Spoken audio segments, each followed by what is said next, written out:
রাষ্ট্রপতির চেয়ার এখন নড়বড়ে। বঙ্গভবনের মসনদে আসতে যাচ্ছে নতুন মুখ।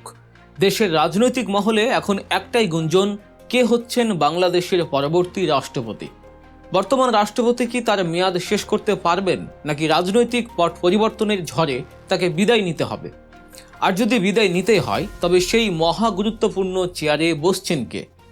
চমকে যাওয়ার মতো খবর হলো, পরবর্তী রাষ্ট্রপতির তালিকায় উঠে আসছে এমন 8 জন হেভিওয়েট ব্যক্তির নাম, যা শুনলে আপনার চোখ কপালে উঠতে বাধ্য। এই তালিকায় যেমন আছেন বর্ষিয়ান রাজনীতিবিদ, তেমনি আছেন নোবেলজয়ী ব্যক্তিত্ব। এমনকি এমন একজনের নাম এই তালিকায় আছে যা আপনি স্বপ্নেও ভাবেননি। কে সেই ব্যক্তি যিনি হতে পারেন আগামী রাষ্ট্রপ্রধান? চলুন আজকের এই এক্সক্লুসিভ রিপোর্টে জেনে নেওয়া যাক বঙ্গভবনের পরবর্তী সম্ভাব্য কাণ্ডারীদের গোপন তালিকা। বাংলাদেশের সংবিধান অনুযায়ী রাষ্ট্রের সর্বোচ্চ ক্ষমতার অধিকারী ব্যক্তি হলেন রাষ্ট্রপতি। যদিও বলা হয় এটি একটি আলংকারিক পদ, কিন্তু সংকটের মুহূর্তে এই রাষ্ট্রপতির কলমের খোঁচাই বদলে যেতে পারে পুরো দেশের ভাগ্য।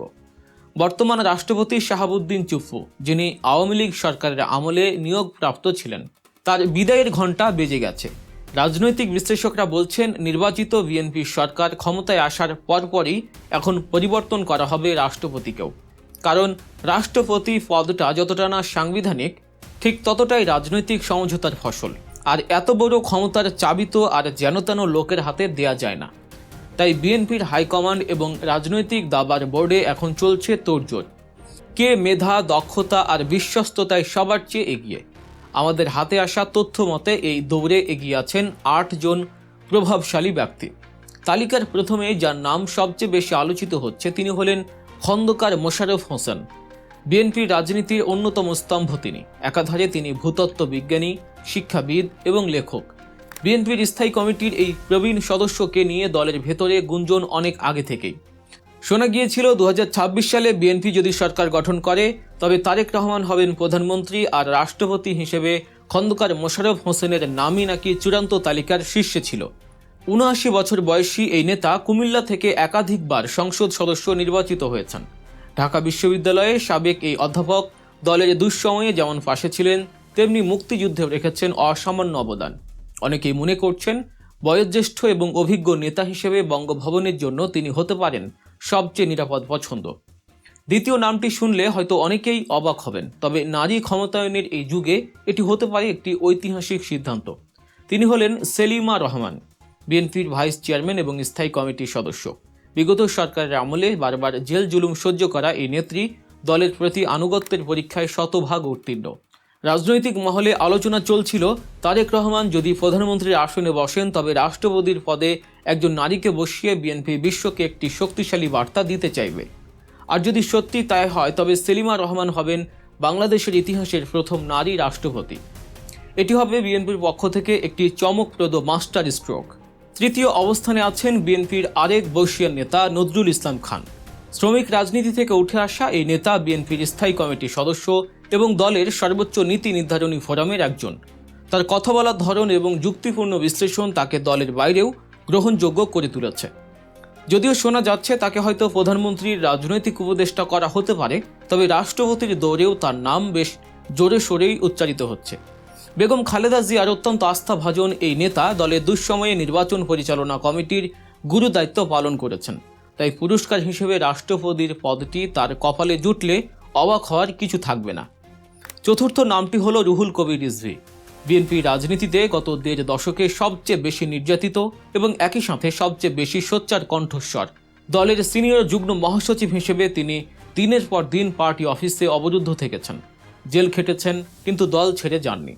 অবাক করা বিষয় হলো, দলের সর্বোচ্চ ত্যাগের প্রতীক হয়েও এবার তিনি কোনো আসনে নির্বাচনে প্রার্থী হননি।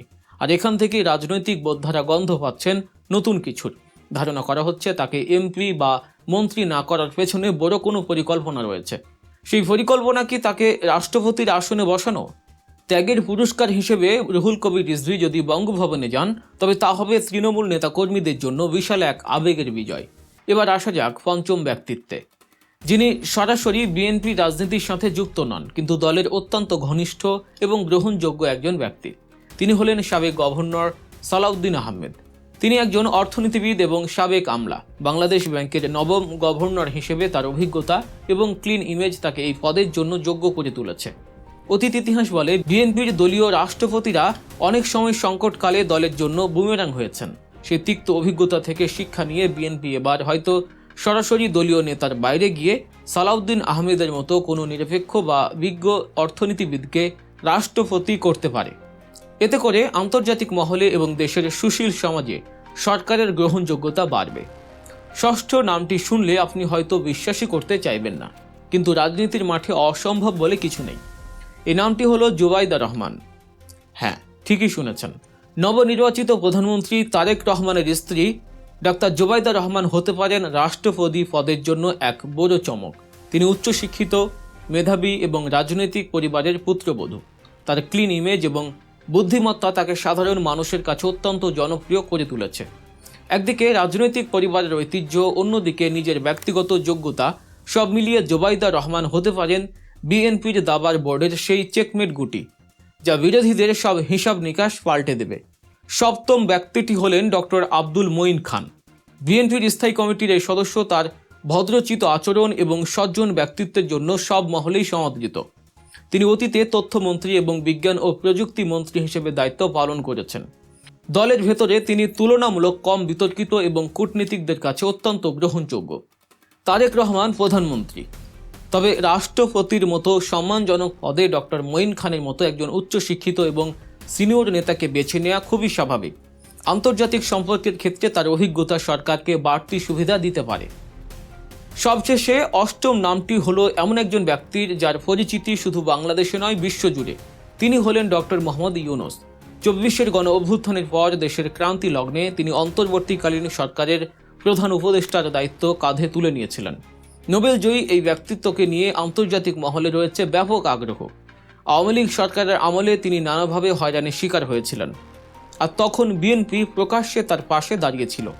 বিএনপি যদি তাকে রাষ্ট্রপতি হিসেবে মনোনীত করে, তবে তা হবে আন্তর্জাতিক বিশ্বে বাংলাদেশের ভাবমূর্তি পুনরুদ্ধারের জন্য সবচেয়ে বড় পদক্ষেপ।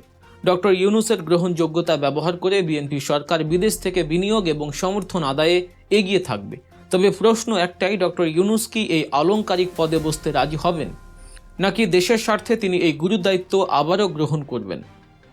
দর্শক, এই 8 জনের তালিকা বিশ্লেষণ করলে বোঝা যায় আগামী দিনে বঙ্গভবনের বাসিন্দা কে হবেন তা নির্ভর করছে রাজনৈতিক কৌশল এবং সময়ের প্রয়োজনের উপর।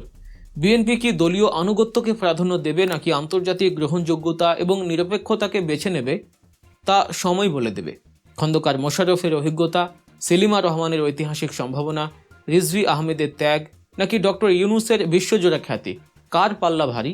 রাজনৈতিক বাস্তবতায় বর্তমান রাষ্ট্রপতি শাহাবুদ্দিন চুপ্পুর বিদায় এখন কেবল সময়ের ব্যাপার মাত্র। আর তার স্থলাভিষিক্ত হতে যাওয়া এই 8 জনের যে কেউই হতে পারেন বাংলাদেশের পরবর্তী অভিভাবক।